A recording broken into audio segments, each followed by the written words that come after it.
যারা দেশের শান্তি শৃঙ্খলা নষ্ট করতে চায় তাদের বিষয়ে সবাইকে সতর্ক থাকার আহ্বান জানিয়েছেন প্রধানমন্ত্রী তারেক রহমান। এ সময় জ্বালানি ও বিদ্যুতের বিষয়ে জনগণকে বিভ্রান্ত না করতে বিরোধী দলের প্রতি আহ্বান জানান প্রধানমন্ত্রী। বলেন, জ্বালানি সংকট নিয়ে বিরোধী দলের কোনো প্রস্তাবনা থাকলে তা সংসদে উপস্থাপন করুন। চট্টগ্রামের বাঁশখালীতে বন্যায় ক্ষতিগ্রস্তদের পুনর্বাসন অনুষ্ঠানে তিনি এসব কথা বলেন। বিস্তারিত দেখুন সাখাওয়াত সুমনের প্রতিবেদনে। বন্যা কবলিত চট্টগ্রামের বাঁশখালী ও হাটহাজারী এলাকা পরিদর্শন করেন প্রধানমন্ত্রী তারেক রহমান। বন্যায় ক্ষতিগ্রস্তদের পুনর্বাসনে নতুন ঘরের চাবি হস্তান্তর করেন তিনি।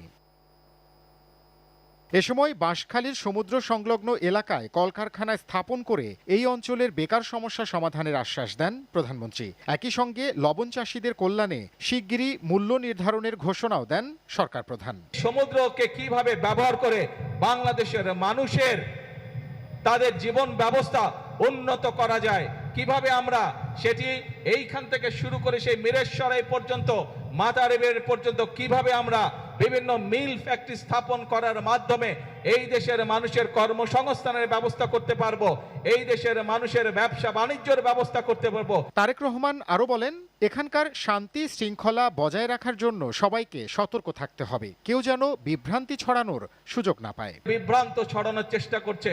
আপনাদেরকে পরিষ্কারভাবে উদ্দেশ্য করে বলতে চাই, বিএনপি সরকার সংসদে পরিকল্পনা উপস্থাপন করবে। আপনাদের যদি পরিকল্পনা থাকে আসুন জনগণের সামনে উপস্থাপন করুন, কিন্তু বিভ্রান্তিকর কথা বলে দেশে বিশৃঙ্খলা তৈরি করবেন না, বিভ্রান্তিকর কথা বলে জনগণের শান্তি নষ্ট করবেন না। এর আগে মহেশখালীতে পৌঁছেই মাতারবাড়ি গভীর সমুদ্র বন্দর, কয়লা ভিত্তিক বিদ্যুৎ কেন্দ্র ও মহেশখালী সমন্বিত উন্নয়ন কর্তৃপক্ষের বিভিন্ন কার্যক্রম ঘুরে দেখেন তিনি। এ সময় বাস্তবায়নাধীন ও প্রস্তাবিত অবকাঠামো প্রকল্পের অগ্রগতি, ভবিষ্যৎ পরিকল্পনা এবং সম্ভাব্য বিনিয়োগ নিয়ে সংশ্লিষ্ট কর্মকর্তাদের সঙ্গে মতবিনিময় করেন প্রধানমন্ত্রী Tarique Rahman. Sakhawat Suman, channel 9 news desk.